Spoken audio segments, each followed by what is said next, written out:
Halo, assalamualaikum warahmatullahi wabarakatuh. Kembali lagi dengan saya Angis Setiawan di channel Angis Setiawan 14. Gimana cara kerja ke Jepang? Bang, gimana cara kerja ke Jepang? Bang, gimana caranya biar bisa magang ke Jepang? Nah, ini banyak pertanyaan yang kayak gini guys. Dan di video kali ini aku mau jelasin tentang gimana caranya kerja ke Jepang. Jadi sebelum itu aku lagi hari pagi ngos-ngosan banget. Jadi kita tenangkan dulu hati, pikiran, perasaan biar gampang ngejelasinnya gimana caranya kerja ke Jepang. Nah, BTW, kalau misalnya kalian, buat informasi aja buat kalian, ini adalah tahun ke-8 aku kerja dan tinggal di Jepang. Dan susah banget ya.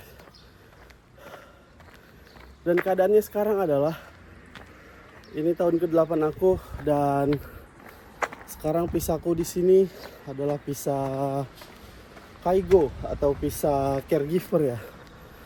Dan udah punya sertifikat license Kaigo Fukushiki. Jadi bisa dikatakan bisa tinggal selamanya asal memenuhi syarat. Dan costing atau perpanjangan Zaryukado beberapa tahun sekali gitu. Ini sementara aku masih 3 tahun sekali perpanjangan. Dan tahun depan akan perpanjangan lagi, kemungkinan besar akan naik 5 tahun gitu. Jadi 5 tahun sekali perpanjangan Zaryukado atau visa tinggal. Dan kalau misalnya udah 10 tahun tinggal di Jepang, bisa ngajuin visa Eiju atau permanent resident ya.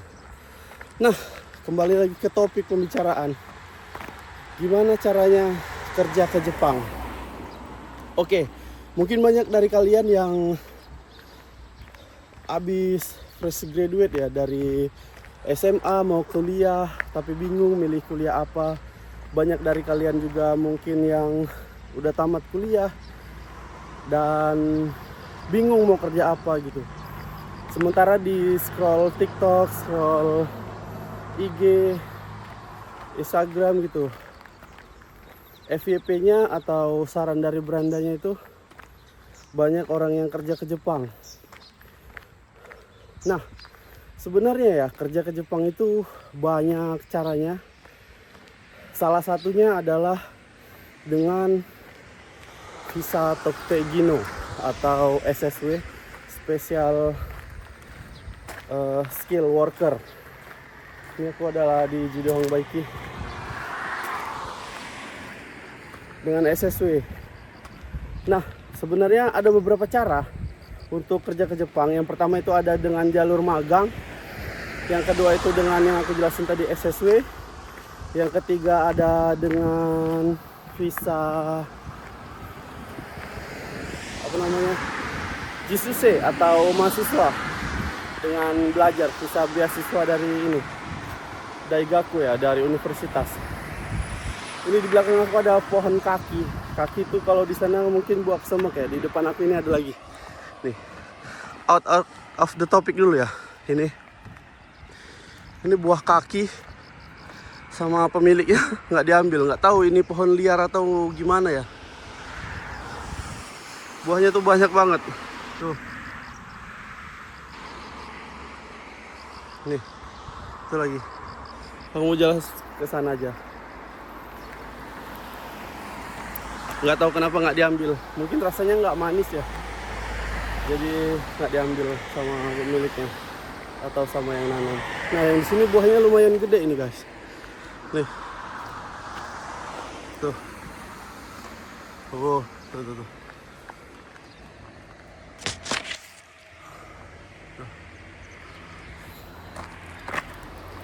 Nah, yang pertama aku mau jelasin cara ke Jepang dengan cara kerja ke Jepang dengan visa magang. Kalau dengan visa magang ini, kalian dituntut harus, kebanyakan ya, dituntut harus masuk LPK. Jadi jangan kalian masuk LPK karena di beberapa kasus, di beberapa keadaan, LPK itu udah banyak bekerja sama dengan beberapa perusahaan di Jepang gitu. Ribut ya di sini ya. Aku masuk ke ini aja, dalam gang. Karena LPK udah banyak kerjasama dengan perusahaan-perusahaan yang ada di Jepang. Jadi dengan otomatis jika kalian masuk LPK, kalian akan mudah untuk kerja ke Jepang dengan jalur magang gitu. Yang kedua, bukan yang kedua ya, masih jelasin yang pertama dulu, yang magang. Nah, magang ini tapi kalian itu banyak ininya, banyak pesaingnya gitu. Karena jalur magang ini, jalur ke Jepang, kerja ke Jepang dengan cara magang ini sangat banyak diminati oleh para calon pekerja yang mau ke Jepang gitu, para fresh graduate, para orang-orang yang nganggur dan pengen ke Jepang gitu. Jadi dengan otomatis pesaing kalian itu lebih banyak jika kalian ingin ke Jepang dengan jalur magang. Tapi walaupun begitu, walaupun banyak pesaingnya, nggak menutup kemungkinan rezeki kalian itu ada di situ gitu, di jalur magang ini. Karena beberapa perusahaan itu nggak tahu mereka cara milih kandidatnya gimana. Ada yang udah di LPK itu bertahun-tahun, masuk mensetsu, wawancara dengan orang yang baru datang berapa bulan di LPK itu dengan level bahasa yang sama. Orang yang baru datang itu bisa terpilih duluan gitu. Jadi itu rezeki atau gimana cara kalian biar kalian bisa diterima oleh para perekrut yang ingin merekrut kalian kerja di Jepang gitu. Nah, tapi itu keunggulan ya. Keunggulannya apa kalian masuk LPK dengan cara magang ini, ke Jepang dengan cara magang ini? Kalian masuk LPK, kalian diajarin bahasa Jepang hingga level N4 atau level N3 gitu. Jadi untuk bahasa sehari-hari kemungkinan besar bisa, tapi tergantung kalian lagi kemampuannya gimana gitu. Jadi kalau di LPK itu level bahasa Jepang kita lama-lama bertambah gitu. Tapi nggak menutup kemungkinan juga yang belajar otodidak bahasanya lebih bisa dimengerti. Karena sekarang tuh banyak channel yang ngajarin bahasa Jepang, banyak akun-akun TikTok, akun Instagram, YouTube, segala macam platform itu banyak yang ngajarin bahasa Jepang secara gratis. Jadi kalian kalau misalnya mau belajar otodidak pun, belajar bahasa Jepang, itu fair-fair aja gitu. Karena semakin kalian rajin, semakin kalian gigih belajar bahasa Jepang, maka level bahasa Jepang itu kalian itu lebih tinggi, lebih bagus gitu. Itu mungkin kelebihannya ya jika kalian masuk dengan jalur magang atau masuk dari LPK gitu. Kalau kekurangannya, ini menurutku pribadi ya, menurut asumsiku, menurut pendapatku, opini pribadiku, jika kalian datang ke Jepang dengan jalur magang atau dengan masuk LPK gitu, kekurangannya apa? Ya kekurangannya ada di dana. Dana masuk LPK itu sekarang waduh luar biasa. Berkisar ya, ini opini pribadiku dengan riset pribadiku sendiri. Berkisar dari 25 juta hingga 50 atau ada juga yang sampai 80 juta masuk di LPK untuk belajar bahasa Jepang aja gitu. Jadi kalau misalnya kalian cari LPK juga harus cari LPK yang proper, yang bagus. Karena sekarang juga banyak LPK itu yang nawarin bahasa Jepang 1 bulan belajar di LPK ini langsung berangkat ke Jepang gitu. Itu jangan langsung percaya aja gitu. Soalnya banyak sekarang LPK yang ngibus kibul, banyak nyari kandidat aja tapi penyalurannya ke Jepang itu nggak banyak gitu. Contoh dia cuma kerja sama satu perusahaan di Jepang aja, tapi dia ngerekrut orang, dia ngerekrut para calon pekerja itu banyak banget. Jadi di LPK itu ada ratusan orang yang udah belajar bahasa Jepang di situ, tapi dia kerja sama perusahaan Jepang itu cuma satu perusahaan gitu. Ya gimana cara 100 orang ini bisa masuk ke satu perusahaan itu, kan nggak make sense gitu, nggak logic, nggak worth it aja. Jadi kalau kalian mau ke Jepang dengan jalur magang ini, kalian harus pintar-pintar cari LPK, pintar-pintar cari channel lah, mana LPK yang bagus, mana LPK yang dalam tanda kutip ya black company gitu, biar usaha kalian ke Jepang itu nggak sia-sia. Usaha kalian belajar di LPK tersebut itu nggak sia-sia.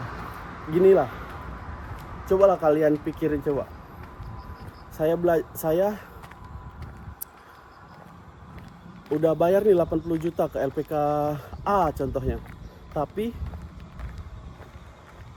setiap ada perekrutan calon kandidat dari perusahaan, saya selalu dibawa untuk mensetsu gitu, mensetsu, tapi nggak pernah lolos. Sementara udah bayar mahal berkali-kali mensetsu karena perusahaannya cuma satu. Jadi perusahaan yang itu udah paham lah, oh ini yang kandidat kemarin kayaknya kurang, ini kandidat yang kemarin kayaknya kurang gitu. Jadi peluang untuk ke Jepangnya itu kecil karena dia kerja sama perusahaan itu cuma satu perusahaan di Jepang gitu. Ada banyak LPK itu yang kayak gitu. Ini aku sekarang mau jalan ke arah sungai sana. Banyak LPK itu yang kayak gitu. Jadi harus hati-hati, harus cermat dalam mencari LPK. Itu ya kekurangan yang pertama. Yang kedua itu kekurangannya adalah itu tadi yang aku jelasin di awal-awal tadi. Jika kalian masuk dari LPK dan kerja ke Jepang itu, peluang kalian ke Jepang itu 50-50 mungkin kalau dari aku, pendapat aku pribadi. Karena bersaing dengan segitu banyaknya orang yang mau mensetsu, yang mau kerja ke Jepang juga gitu. Jadi ya harus fight, harus berusaha semaksimal mungkin. Kalau misalnya kalian memang berkeinginan kuat ingin ke Jepang gitu. Itu masukan dari aku aja jika kalian ingin ke Jepang dari jalur magang atau LPK gitu. Nah, cara ke Jepang yang kedua, ini yang sekarang yang baru-baru ini lagi viral, lagi booming, lagi banyak diminati oleh orang gitu. Cara yang kedua itu adalah dengan visa Tokutegi no, atau yang aku jelasin di awal tadi, visa SSW, Special Skill Worker. Jadi kalian punya skill khusus di bidang tertentu untuk untuk bekerja di Jepang gitu. Nah, tapi syaratnya apa? Syaratnya itu tadi harus punya bahasa Jepang level N4 atau N3. Mungkin di beberapa perusahaan ada yang nerima kalau levelnya masih N5 gitu. Ada, tapi nggak banyak. Tapi kebanyakan perusahaan nerima para pekerja Indonesia ke Jepang itu levelnya N4 atau N3. Jika semakin tinggi level kalian, N2 atau bahkan mungkin kalian udah punya N1, kalian bisa bakal direkomendasiin langsung atau matching langsung ke tempat kerjanya itu guys. Tunggu ada mobil, bentar ya.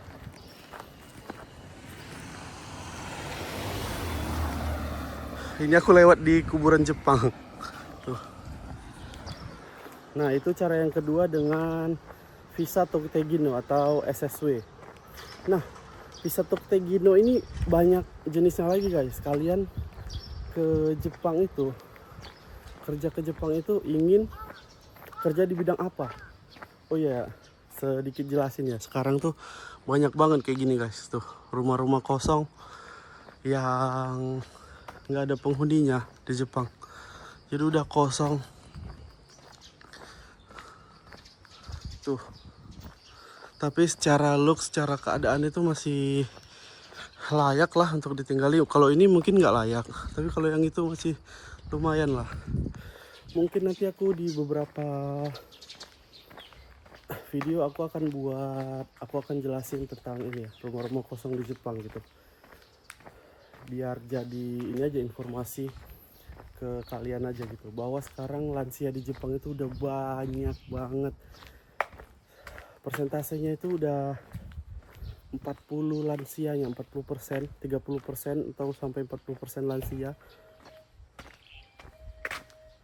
Selebihnya itu bayi, anak-anak, dewasa, remaja tua, dewasa tua, sampai umur 40 sampai 60-an gitu. Mungkin 65 udah terhitung lansia. Itu tadi di belakang ada rumah kosong juga. Ini suasana pedesaan di sini, guys. Nah, lanjut ke penjelasan Tokugino ya.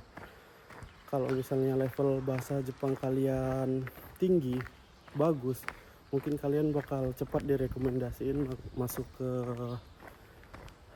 perusahaan itu, guys. Nah, tapi di Jepang itu kalian ke sini tuh, ke Jepang itu mau kerja di bidang apa? Soalnya SSW ini banyak bidangnya gitu. Kalian apa mau kerja di bidang kaigo kayak aku, di bidang perawatan lansia, atau kalian mau kerja di bidang pengolahan makanan, kalian mau kerja di bidang pembuatan roti atau pembuatan sushi atau macam-macam, itu masih masuk ke pengolahan makanan. Kalian mau kerja di bidang konstruksi bangunan mungkin. Tuh ya, aku nyebrang dulu ya. Karena itu mau belok kita nyebrang dulu, guys. Oke.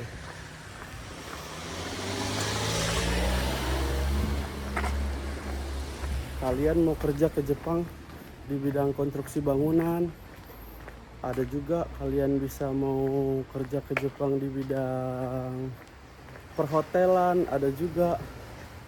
Jadi tergantung kalian mau milih kerjanya di bidang apa gitu. Karena kalau kalian salah milih bidang, contoh biar cepet aja deh ke Jepang yang banyak peminatnya di bidang perawatan lansia kaigo, tapi hati kalian nggak di situ,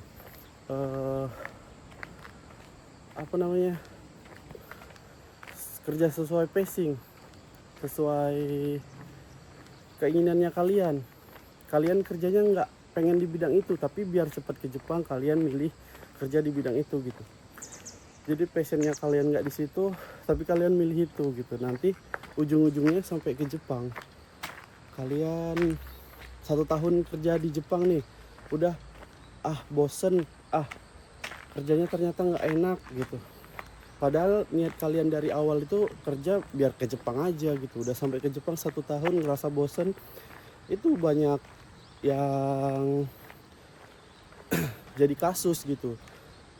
Atau dia ngerasa bosen, atau dia nggak tahan di tempat kerjanya karena nggak sesuai passionnya gitu. Banyak yang kasus jadi kabur dari tempat kerjanya, atau ganti visa tapi belum bisa karena di beberapa perusahaan ada kebijakan tertentu sesuai perusahaan tersebut, tapi dia langgar gitu. Jadi kan banyak kasus yang terjadi akhir-akhir ini gitu, karena pekerja-pekerja top gini yang datang ke Jepang itu datang cuman modal pengen kerja ke Jepang gitu doang gitu. Jadi saran dari aku, carilah kerjaan, carilah bidang kerja itu yang sesuai dengan passionnya kalian, sesuai dengan keinginan, sesuai dengan maunya kalian. Jangan asal-asal ke Jepang aja, yang penting datang ke Jepang, yang penting kerja di Jepang gitu. Jadi nggak, ini dia, nanti bakal jadi masalah ke depannya gitu. Nah ini yang kedua, yang dengan visa Toktegino. Mungkin aku nanti bakal jelasin caranya ya ke kalian, gimana cara daftar mungkin dengan jalur magang, cara daftar mungkin dengan jalur visa Toktegino. Tapi untuk sementara ini aku jelasin singkat aja, nggak terlalu detail gimana cara kalian bisa dapat SSW ini, license certificate skill worker ini. Caranya dengan kalian kunjungin aja, misal kalian cari aja di Google nanti kalau misalnya kalian ingin kerja di bidang kaigo atau kerja di bidang restoran, ketik aja SSW kaigo, ada di situ nanti ininya petunjuk untuk ujiannya. Nah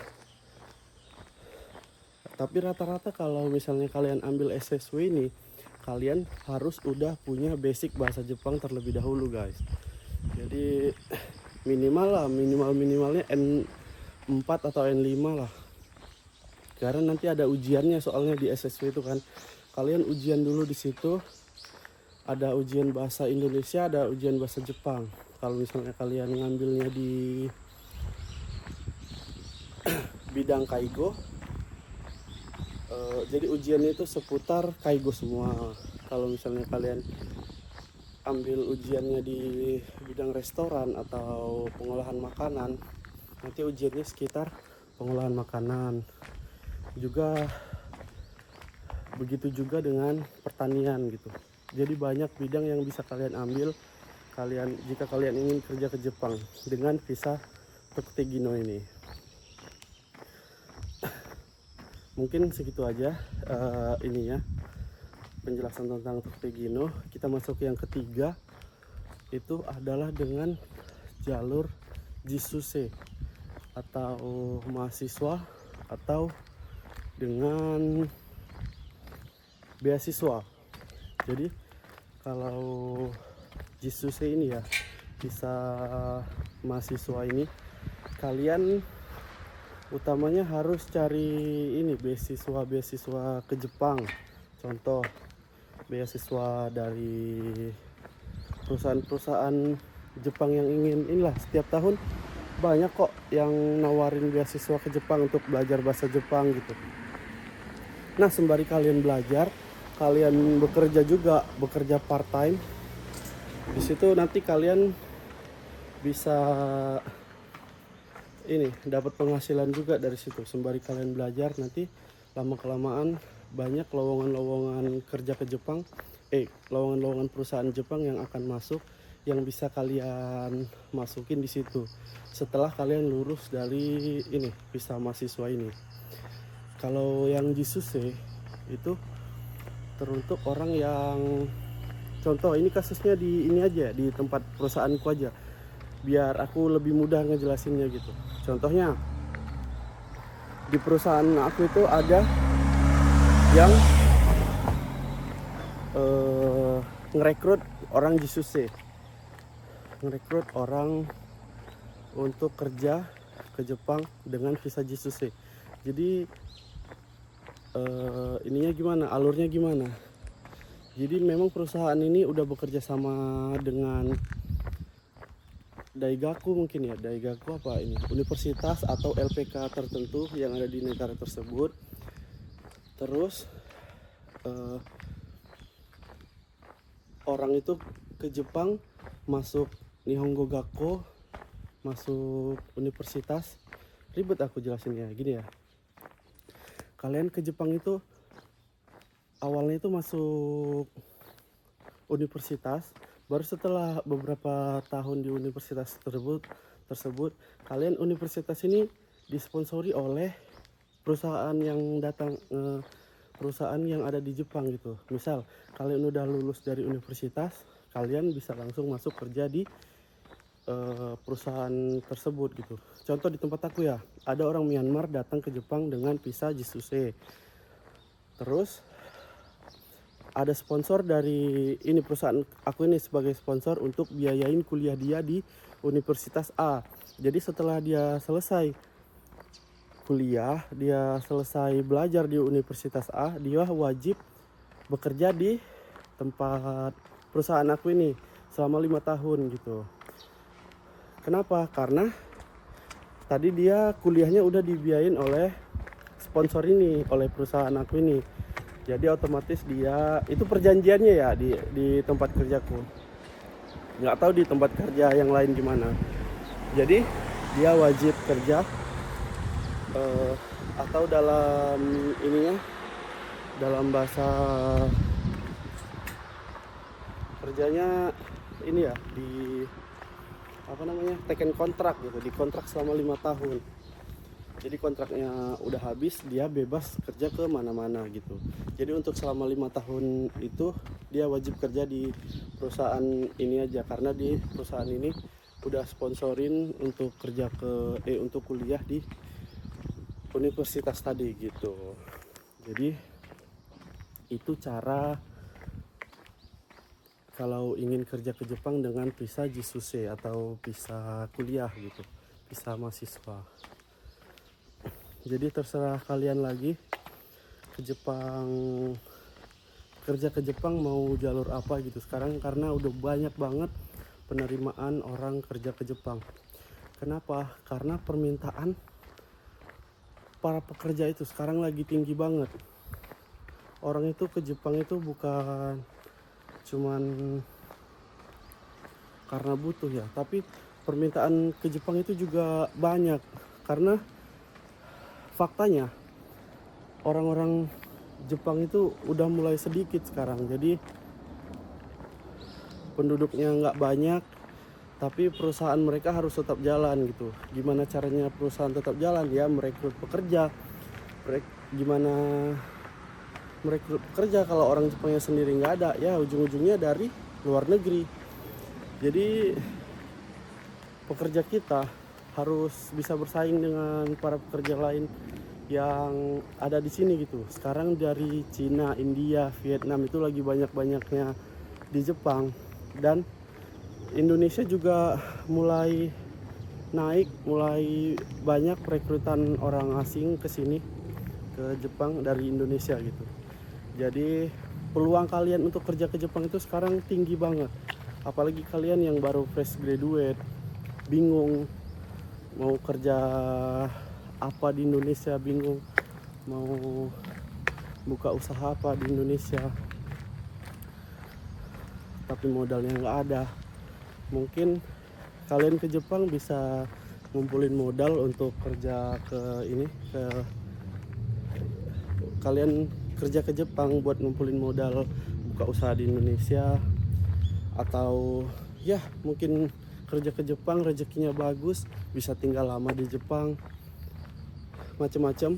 Jadi peluang sekarang sangat tinggi, peluang sekarang sangat terbuka. Kalau misalnya kalian punya keinginan kuat, kalian punya mental pantang menyerah, mungkin bisa dicoba kerja ke Jepang dengan beberapa cara yang aku jelasin tadi gitu.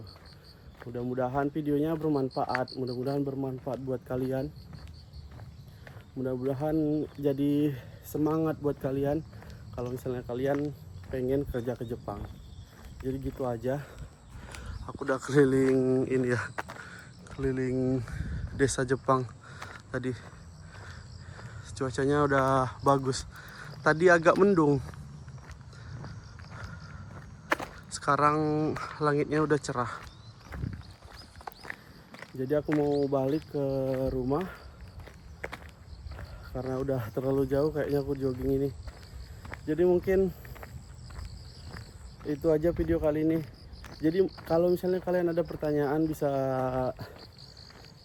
tanya di kolom komentar. Kalau misalnya kolom komentar penuh, tapi biasanya aku jawab sih di kolom komentar.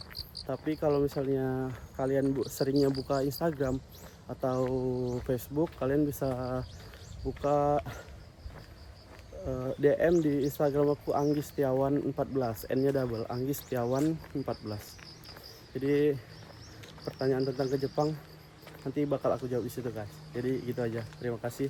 Assalamualaikum warahmatullahi wabarakatuh. Salam anak Indonesia yang ada di Jepang. Ini dia desa Jepang. Bye bye.